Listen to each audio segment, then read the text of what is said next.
Come, you must have gathered by now that Tataru is given to exaggeration. As you can see, I am quite well. Ul'dah, on the other hand, is not. This riot was anything but an isolated incident.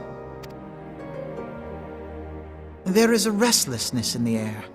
Tensions long simmering are at last threatening to boil over.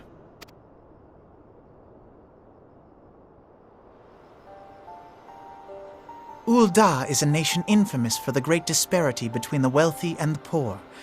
The majority of the populace accepts this state of affairs because they believe that every man bears responsibility for his own lot in life. To an Ul'dan, money is the foremost, and some would say the only measure of a man's worth. Small wonder that the wealthiest wield the greatest influence. So where do the refugees fit into this social hierarchy? What place is there for those who fled Alamigo and the destruction of the Calamity? Plainly, there is none. They have no wealth, no power, and no worth. To the Ul'dan way of thinking, they may as well not exist.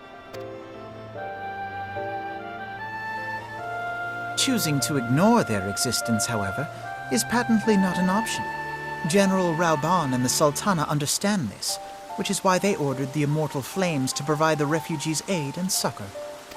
Yet none would dispute that the expenses incurred by this policy grow by the day, with no end in sight.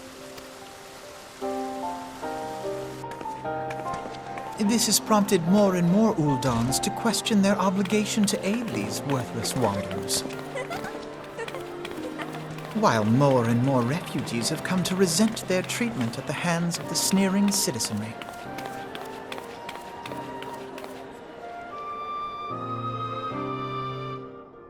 The manner of Lord Lolorito's refusal to grant the Dolmens asylum bespoke a disdain for all refugees, an attitude shared by the rest of the monetarists.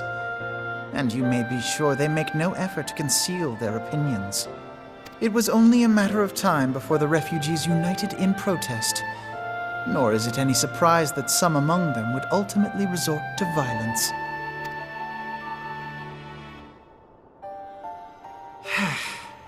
That the Immortal Flames should choose this of all occasions to engage in joint training exercises with the other Grand Companies. By the time they return, the situation may well have deteriorated beyond mending.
Commander Swift has kept us apprised of your recent activities.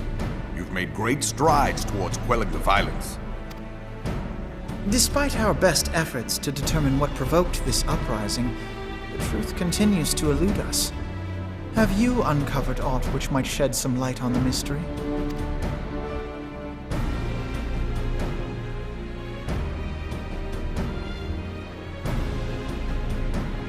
This information does not leave this room. The Syndicate's decision to reject the Doman refugees' appeal for asylum had lasting repercussions.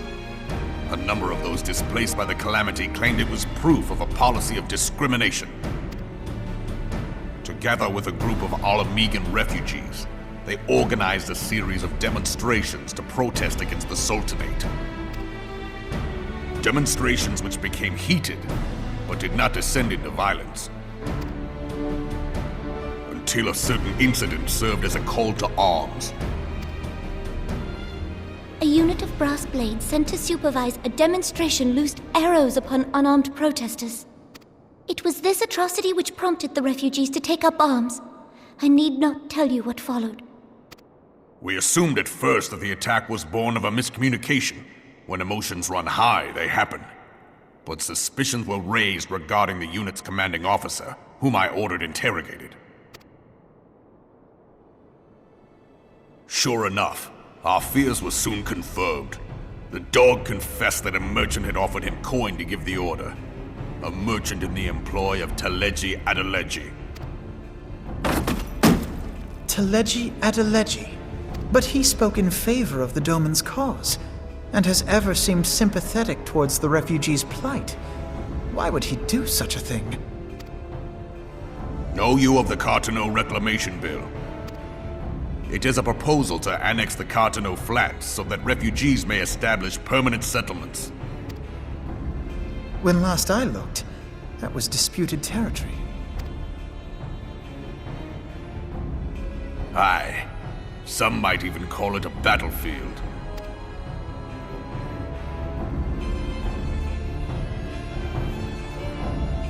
The destruction wrought by Bahamut was greatest at the Cartano Flats. That much is common knowledge. What is less well known is that his rampage laid bare ancient Alagon ruins, of which no record existed. There are certain differences of opinion as to how these ruins should be handled, which is why each nation maintains a military presence in the region to this day. Yet differ though we may, we are still allies. Therefore, in the interest of preserving the Eorzean alliance, we have reached an agreement. Any conflict which may arise during the course of military exercises in the region shall have no bearing on relations between our nations. In full knowledge of this delicate state of affairs, Teleji Adeleji proposed the Cartano Reclamation Bill. A shameless bloody ruse which stands to benefit him in but one conceivable way. If successful, he will gain control over the disputed territory under the guise of assisting in the resettlement effort. And you can be sure he'll build an orphanage next to every Alagon ruin.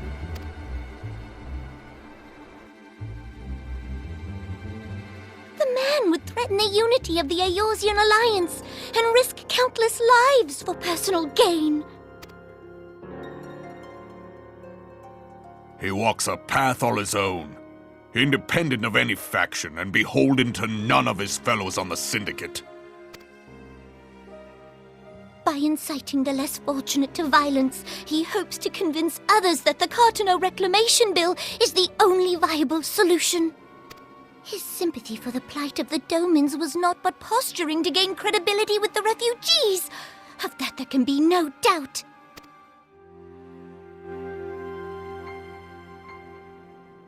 Forgive me, but what could possibly motivate Teleji Adeleji to go to such lengths?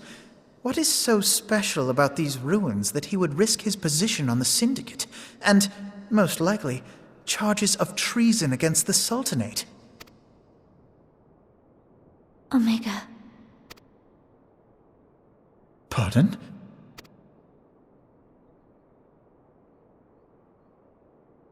An Oligon monstrosity, not unlike the Ultima weapon. Mayhap larger, we know not. It has yet to be fully excavated. Oligon inscriptions indicate that it was created to fell Bahamut himself. If accurate, it might explain why Nail Van Darnus chose to bring the Red Moon down upon the Cotonou Flats, given the ends he went to ensure Eorzea's annihilation. Destroying the one weapon which could stay the Elder Primal may well have seemed like good sense. When first I bore witness to the power of the Ultima weapon, I doubted the evidence of my senses. And now you tell me there is another such weapon, one which could contend with Bahamut. Bahamut! Aye, we were skeptical ourselves. Truth be told, until the Ultima weapon's existence came to light, we thought the inscription had been mistranslated. At present, Omega is more akin to a fossil than a tool of war, having long since ceased to function. As such, its true potential cannot accurately be gauged. However, if someone were to restore it, as the Garleans did the Ultima weapon, I have little doubt that he would wield untold power. Power enough to subjugate Uldar like as not, and the rest of Eorzea besides, which is doubtless why Teleji Adeleji yearns to have it. That he should aspire to world domination. He who has ever walked 2 paces behind Lord Lolorito in matters of commerce. 'Tis in acknowledgement of his own limitations that he seeks this power. Woe betide us all should we allow him to have it.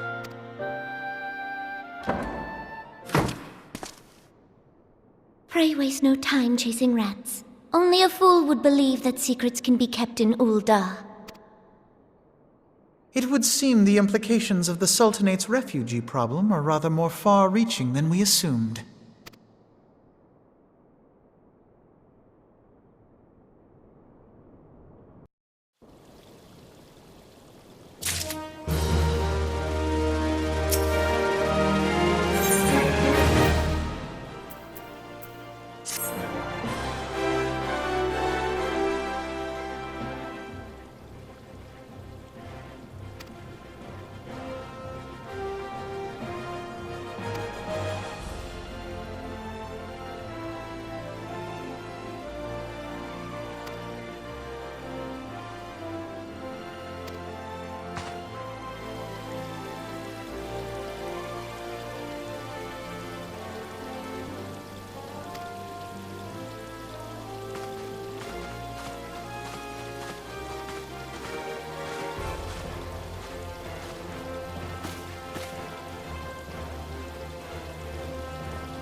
Scions of the Seventh Dawn, on behalf of the people of Gridania, I bid you welcome. Your presence is of great comfort to us all in these days of uncertainty. I summoned you here to share tidings of a most urgent nature. But a short while ago, the great elemental spoke, and his voice was clarion in its intensity. Ramuh is returned unto the forest. Scarce had his words ceased to echo in mine ears when we were visited by an emissary from Little Solace.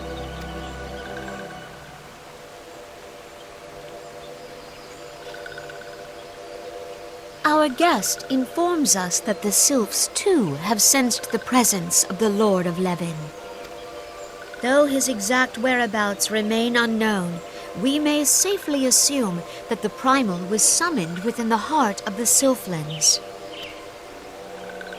Unlike the other primals you have encountered, Lord Ramuh is no raging avatar of destruction. He is revered as much for his wisdom as his strength, serving as both arbiter and guardian to his children. Given that we and the Sylphs found a way to share the Twelveswood, it is my hope that this sagely immortal will be amenable to reason, and that conflict may be avoided. Blessed as you are with the power of the Echo, you are one of the few among us who may commune with a primal without fear of influence. I would ask, therefore, that you represent us in this most delicate of negotiations. The Twelveswood has suffered enough. Upon this, we and the Sylphs, and I would venture Lord Ramuh himself, are in perfect accord. Let us not endanger our shared home by engaging in unnecessary hostilities. Dear friend, I beseech you, safeguard the peace which exists between our peoples.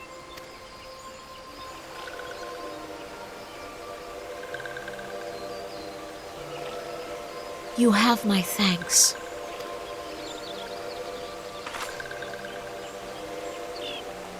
Pray make for little solace, then. A member of the Order of the Twin Adder awaits you there. He will advise you on how to find the Lord of Levin. An ill wind blows through the forest. Yet, it is not only the Twelves Wood that flinches at its coming. All the lands of Eorzea shiver in dread anticipation. Have care.